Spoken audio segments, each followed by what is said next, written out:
नमस्कार दोस्तों, स्वागत है आप सभी का आपके अपने इस प्यारे से YouTube channel ideal coaching classes में।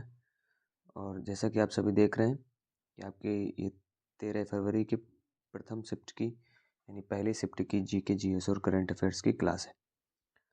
और इसमें देखिए वो सभी क्वेश्चन रखने का पूरा प्रयास रहता है।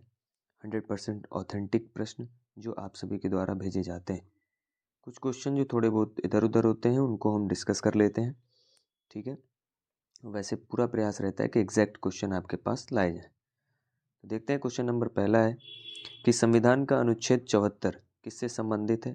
तो जो 74 है वो हमारा राष्ट्रपति की सहायता और सलाह के लिए प्रधानमंत्री की अध्यक्षता में एक मंत्रिपरिषद होगी, ठीक है। और इसी के साथ साथ अगर हम बात करें 74 में तो मंत्रिपरिषद से जुड़ी बातें बताई गई हैं और यह अनुच्छेद राष्ट्रपति को सहायता और सलाह देने के लिए मंत्रिपरिषद का प्रावधान करता है।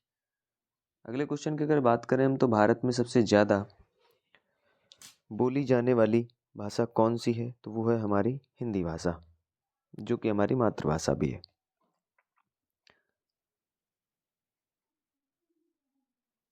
आगे इसमें हिंदी भाषा के बारे में बताया गया कि 2011 की जनगणना के अनुसार हिंदी भारत में बोली जाने वाली सबसे बड़ी भाषा है। 52.83 करोड़ लोगों द्वारा बोली जाती है, जो भारत की जनसंख्या का 43.63% है। संविधान के अनुच्छेद 343 के अनुसार हिंदी और अंग्रेजी भारत की आधिकारिक भाषाएं हैं। अगला क्वेश्चन यहाँ पर देखने को मिला कि उत्तर भारत में संबंधित नृत्य कौन सा है। उत्तर भारत से संबंधित नृत्य जो है वो हमारा कथक है, जिसको हम कथक के नाम से भी जानते हैं। उत्तर भारत का एक नृत्य कथक अक्सर प्रेम का नृत्य होता है। पुरुषों और महिलाओं दोनों द्वारा किया जाता है। इन हरकतों में टखने के चारों ओर पहने जाने वाले घंटियों द्वारा अनुकूलित जटिल कदमों का उपयोग, सामान्य शारीरिक भाषा से अनुकूलित शैलीगत हावभाव शामिल है। बात करें अगले क्वेश्चन की, जो कि आपका बंगाल विभाजन से था कि किस वर्ष रद्द कर दिया गया था, तो वो था 1911 में। रॉलेट एक्ट को कब निरस्त किया गया था, तो वो था 1922 में। भारत में रॉलेट एक्ट कब पारित किया गया था, तो 1919 में। रॉलेट एक्ट काला अधिनियम 21 मार्च 1919 को दिल्ली में इंपीरियल लेजिस्लेटिव काउंसिल द्वारा पारित अधिनियम था। यह अंग्रेजों द्वारा क्रांतिकारी समूहों का दमन कर भारतीयों को उनके विरुद्ध खड़े होने से हतोत्साहित करने के लिए व्यक्तिगत अभिव्यक्ति और स्वतंत्रता के अधिकार से भारतीयों को वंचित रखने के लिए बनाया गया था। अगला क्वेश्चन यहाँ पर देखने को मिला, यह रॉलेट एक्ट था जिसने भारतीय राजनीति में गांधी के युग की शुरुआत की। दमनकारी कानून समिति की रिपोर्ट को स्वीकार करते हुए मार्च 1922 में रॉलेट एक्ट को निरस्त कर दिया गया था। ब्रिटिश सरकार ने निरस्त किया था, ठीक है। अगला क्वेश्चन यहाँ पर देखने को मिला कि अंगूर में कौन सा अम्ल मौजूद होता है, तो वो होता है टार्टरिक अम्ल या टार्टरिक एसिड भी कह सकते हैं, ठीक है। और टार्टरिक एसिड जो है C2H2O होता है और यह एक कार्बनिक अम्ल है जो कि किस में पाया जाता है भाई, तो अंगूर में पाया जाता है। सभी कार्बनिक अम्ल कमजोर अम्ल जैसे कार्बोनिक अम्ल, मौलिक अम्ल, ऑक्सैलिक अम्ल, टार्टरिक अम्ल आदि हैं। अंगूर में पाए जाने वाले 3 प्राथमिक अम्ल टार्टरिक, मैलिक और सिट्रिक अम्ल, ठीक है।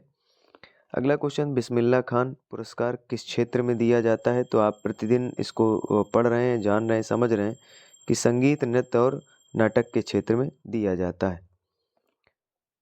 अगला क्वेश्चन यहाँ पर देखने को मिला, संगीत मतलब इसी के नाटक अकादमी से रिलेटेड कि संगीत नाटक अकादमी अगर हम समझ लें तो ध्यान से इसको पूरा पढ़ लेते हैं, जिसको हम अंग्रेजी में संगीत, नृत्य और नाटक अकादमी कहते हैं। भारत सरकार द्वारा स्थापित कला प्रदर्शन के लिए राष्ट्रीय स्तर की अकादमी है।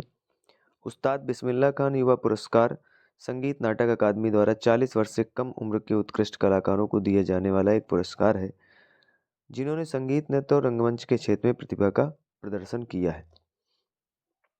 पुरस्कार विजेताओं को एक विशेष समारोह में संगीत नाटक अकादमी के अध्यक्ष से 25,000 रुपये, ठीक है, का पुरस्कार मिलता है। यानी $, की बात करें तो $350, ठीक है। और यह पुरस्कार 2006 में शुरू किया गया था। अगला क्वेश्चन यहाँ पर देखने को मिला, 2024 तक केंद्रीय वाणिज्य एवं उद्योग मंत्री कौन है? तो भैया ये कैबिनेट मंत्री वाले जो है आप जरूर पढ़ के जाइएगा, इनसे एक क्वेश्चन पूछा जा रहा है लगभग सभी शिफ्ट में। केंद्रीय वाणिज्य एवं उद्योग मंत्री तो पीयूष गोयल है। 2024 तक वाणिज्य और उद्योग मंत्री पीयूष गोयल थे। 10 जून 2024 को इस पद का कार्यभार उन्होंने संभाला था। 2024 तक भारत के वाणिज्य और उद्योग मंत्री पीयूष गोयल थे, जिन्होंने 31 मई 2019 को इस पद का कार्यभार संभाला था। इसके अतिरिक्त वे उपभोक्ता मामले, खाद्य और सार्वजनिक वितरण मंत्री तथा कपड़ा मंत्री के रूप में भी कार्यरत थे। अगला यहाँ पर क्वेश्चन देखने को मिला, अंतर्राष्ट्रीय शूटिंग स्पोर्ट फेडरेशन जिसे ISSF कहते हैं, 2023 में भारत ने कितने पदक जीते? तो 14 पदक जीते। ठीक है, ISSF विश्व चैंपियनशिप 2023 बाकू अजरबैजान। नेक्स्ट है, भारत ने कुल 14 पदक जीते, जिसमें 6 स्वर्ण 8 कांस्य पदक शामिल थे। अजरबैजान के बाकू में आयोजित साल 2023 की अंतर्राष्ट्रीय शूटिंग स्पोर्ट फेडरेशन विश्व चैंपियनशिप में भारत ने 14 पदक जीते थे। द्रोणाचार्य पुरस्कार की स्थापना किस वर्ष की गई थी?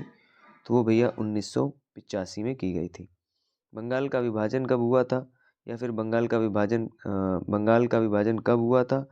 ठीक है, तो 1971, या हम कह सकते हैं बांग्लादेश का विभाजन कब हुआ था? तो 1971। बांग्लादेश का विभाजन 1671, सॉरी थोड़ा सा गड़बड़ हो गया भाई, ध्यान दीजिएगा, है ना। बांग्लादेश का विभाजन आपका 1971, बंगाल का विभाजन कब हुआ था? तो 16 अक्टूबर 1905 को। चलिए, बंगाल विभाजन 1905, इसे लॉर्ड कर्जन तत्कालीन वायसराय ने 16 अक्टूबर 1905 को किया था। इसका उद्देश्य प्रशासनिक सुविधा बताया गया था, लेकिन असल में यह फूट डालो और राज करो की नीति थी। इस विभाजन के विरोध में पूरे भारत में आंदोलन हुए, जिसके कारण 1911 में इसे क्या कर दिया गया था? रद्द कर दिया गया था। बांग्लादेश का निर्माण 1971 में हुआ था। भारत पाकिस्तान युद्ध 1971 के बाद बांग्लादेश का गठन हुआ। इससे पहले यह पूर्वी पाकिस्तान कहलाता था। 16 दिसंबर 1971 को बांग्लादेश एक स्वतंत्र राष्ट्र बना। अगला क्वेश्चन है कि घाटे के बजट से क्या आशय है? तो जब किसी देश या संगठन के खर्च उसकी आय से ज़्यादा हो जाते हैं तो इसे घाटे का बजट कहते हैं। जब किसी देश या संगठन के खर्च उसकी आय से ज़्यादा हो जाते हैं तो घाटे का बजट कहते हैं। सरकार को इसके लिए क्या करना पड़ता है? कर्ज लेना पड़ता है। घाटे का बजट देश की वित्तीय सेहत पर असर डालता है। घाटे के बजट से राष्ट्रीय ऋण बनता है और घाटे के बजट के कारण सरकार को उधारी लेनी पड़ती है। अगला क्वेश्चन, अगस्त 2022 में बिल ऑफ लीडिंग विधेयक 2024 किस मंत्रालय ने पेश किया गया? तो वो था पत्तन पोत परिवहन और जलमार्ग मंत्रालय। बिल ऑफ लीडिंग विधेयक 2024 को पतनपोत परिवहन और जलमार्ग मंत्रालय द्वारा अगस्त 2024 में लोकसभा में पेश किया गया था। यह विधेयक भारतीय बिल ऑफ लीडिंग अधिनियम 1856 को प्रतिस्थापित करने के लिए लाया गया था, जिससे समुद्री व्यापार और शिपिंग से जुड़े कानूनी ढांचे को आधुनिक बनाया जा सके। अगला क्वेश्चन यहाँ पर देखने को मिला, कुक्कुट पालन से कुक्कुट पालन कौन सा उद्योग है? तो ये है पोल्ट्री उद्योग। 2011 की जनगणना के मुताबिक भारत की सबसे कम लिंगानुपात वाला राज्य, तो या इसी में कह सकते हैं 2011 की जनगणना के मुताबिक भारत का सबसे कम बाल लिंगानुपात वाला राज्य, तो वो है हमारा हरियाणा। 2011 की जनगणना के मुताबिक हरियाणा भारत का सबसे कम लिंगानुपात वाला राज्य है। 1000 पुरुषों पर महिलाओं की संख्या 877 है। लिंगानुपात जनसंख्या में प्रति 1000 पुरुषों पर महिलाओं की संख्या को कहते हैं। यह एक जनसांख्यिकी संकेतक है। लिंगानुपात भारत में महिलाओं की पहचान करने और पुरुषों और महिलाओं के बीच अनुपात का पता लगाने का एक तरीका है। 2011 की जनगणना के अनुसार अरुणाचल प्रदेश में भारतीय राज्यों में सबसे अधिक बाल लिंगानुपात है, यानी 972, जबकि हरियाणा में सबसे कम बाल लिंगानुपात है, यानी प्रति 1000 पुरुषों में 834। नेक्स्ट है, अमेरिका में खेले जाने वाले सबसे पुराने खेलों में से एक था, तो वो था हमारा लैक्रोस। अगर हम बात करें लैक्रोस की, तो यह खेल मूल अमेरिकी जनजातियों द्वारा सदियों से खेला जाता रहा। इसे अमेरिका में खेले जाने वाले सबसे पुराने संगठित खेलों में से एक माना जाता है। और एक क्वेश्चन आपका वेदों से पूछा गया था और एक क्वेश्चन आपका मृत्यु दर से था। ठीक है, तो फिलहाल आज की पहली शिफ्ट का एनालिसिस यहीं पे समाप्त होता है। मिलते हैं नेक्स्ट वीडियो में, तब तक के लिए सभी को जय हिंद जय भारत। वीडियो को लाइक शेयर सब्सक्राइब करना बिल्कुल ना भूलें। जुड़े रहने के लिए सभी का बहुत बहुत आभार, धन्यवाद। जय हिंद जय भारत।